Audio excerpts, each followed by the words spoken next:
Well, I don't know if it never happened, but I do know he does take everything personal and everything that he does, cards, whatever. I was in a room with him for, 5 hours one time, day of a game.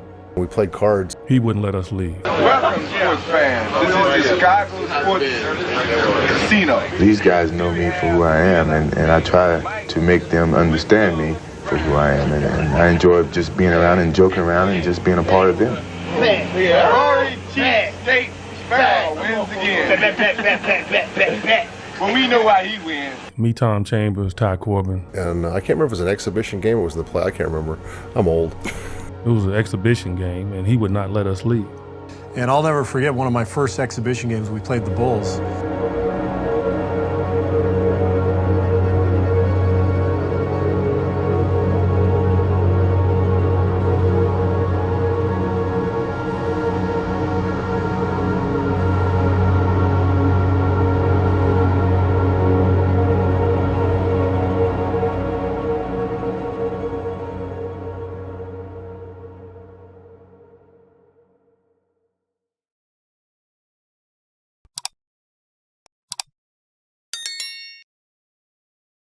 I mean, literally, we had played the night before, traveled that day. I was stiff as a board. He would not. It was Scottie Pippen in the room, Horace Grant.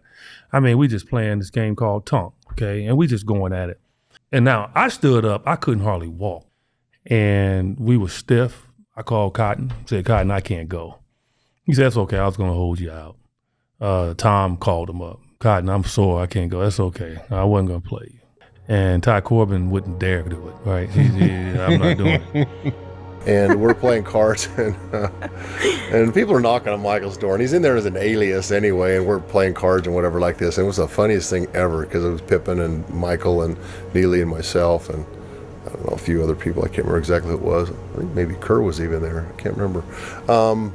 So Jordan stands up in the room and he says, you tell that boy Dan Majerle, I got something for him tonight. Their GM, Jerry Krause, had talked about how much he loved you, and they knew that, and Jordan knew that, and Scotty knew that. In the same way they did with Kukoc in the Olympics, like you were the guy. Jordan always picked a guy. It's like it's going to motivate him. Yeah, I was you happy were the guy. about that. Did you know at the time that he had targeted you? He looked at Tom and I. He said, I'm gonna give your boy 40 in an exhibition game. Yeah, we like who? Dan. I'm like, yeah, okay, whatever. Bet 100. Bet 200. I took the bet. Tom took the bet. Oh, no. I think it's a badge of honor. I mean, he's the greatest player in the world. You got his attention. This is trying to kill me. Yeah, that is a badge of honor, though, when you're the guy. Because he had to pick somebody every time to get him motivated, me against the world, and you were that guy. And Jack Haley was in there. And Jack Haley was trying to make the team. And Michael said, okay, I'm ordering some, drinks or whatever like that. We all ordered drinks, whatever it was, a beer or whatever like that. And Jack ordered milk. And Michael said, what are you doing? You're going to be getting cut tomorrow, and you're drinking milk. You need a friggin' whiskey. You need something. So he literally ordered milk in front of all of us guys, and it was the funniest thing ever. And somebody got hurt the next day, so they couldn't cut him. So he actually went through the season with them. That old Chicago stadium, it was, you literally dressed in the basement. And when you go up to the floor, it was like you went up these old crickety stairs and like these doors open. And it was like walking in like the old days, like you were a gladiator, like you walking in. And back then people were smoking. There was, smoke all in the building. Everybody was on top of you. There was no better feeling in the world of going up those stairs and in those little arenas like that and playing in that kind of stage. I mean, that's the kind of stuff you miss. It was awesome.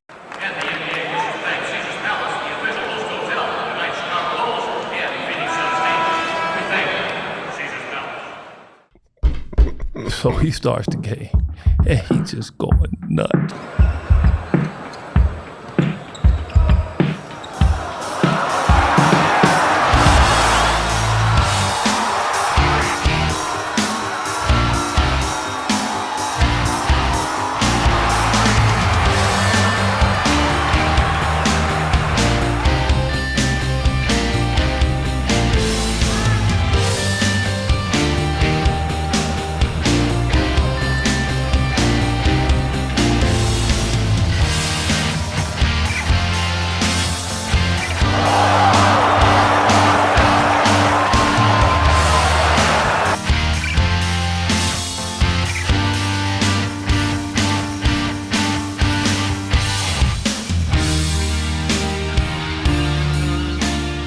was a late second-round pick. I didn't know if I was going to make the league. I was on a non-guaranteed contract, and I was just trying to make the roster.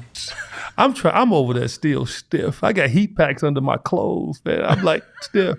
This man's out there going crazy.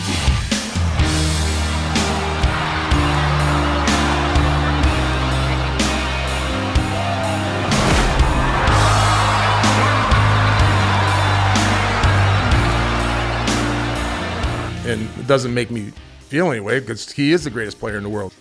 Were you ever not afraid, but nervous that you were going to be embarrassed by guarding somebody in the NBA? No, I looked at it. I mean, I loved guarding Jordan. When I was with the Suns. That guy was so great, not only offensively, but defensively. If he wanted to score on you, he's going to score on you. If he didn't want you to score, you weren't scoring.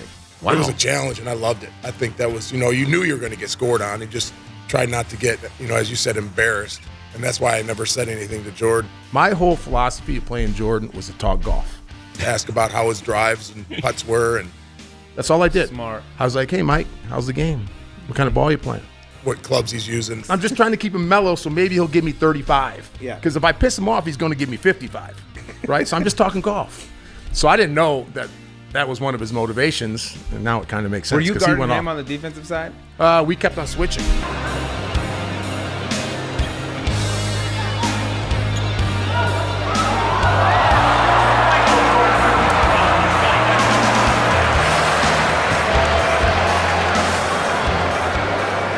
And Tom and I sitting there looking at him like, this dude is just insane. And I'm already scared to death. Like, God, I hope I don't get into this game. I'm not ready for this stuff. So he had about 34. And he walks over to the bench. He looks at Tom and I like, get that money ready. He catches the ball. Michael Jordan gets the ball. He reverse pivots on him. So Dan's got to backed up. And he went right. And he turns, and he went right around Dan Majerle. And he just tried to tear the rim down. Tongue wag, he went down. Bam! Dunks it, looks back at our bench, and just starts laughing. And holding up 400. Nobody knew what the 4 was, right?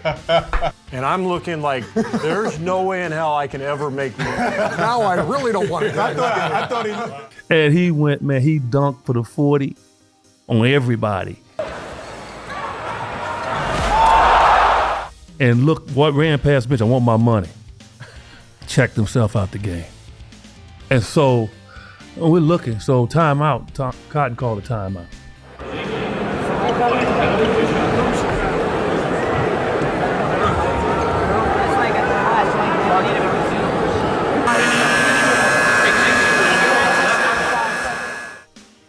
And Michael came over after the timeout. He said, Cotton, your boys, they were playing cards with me all day. Told on us. So that's why. snitched? Oh yes. So that's why. Yeah. So that's why y'all not playing. That's why they not playing. And they bet me too. I told them I was gonna give your boy Dan Majerle 40. And we sitting over there. And Cotton turns to Dan, who's a rookie, right? And Cotton looks at Dan and said, Dan, what did you do to Michael? Just messing with him. And Dan was like, I didn't do anything to him. We fell out laughing. He was just, like I said, the guy was unbelievable. And he carried their team. He was that good. I'm telling you, he was the best. Whatever he did, he was the best. If he wanted to guard you and not let you score or touch the ball, you weren't touching the ball. The next day, Cotton tried to kill me and Tom, virtually the whole team in practice, because he felt that that's the reason we didn't play. Oh my goodness. So Michael will tell. Oh my goodness. Wow. All right.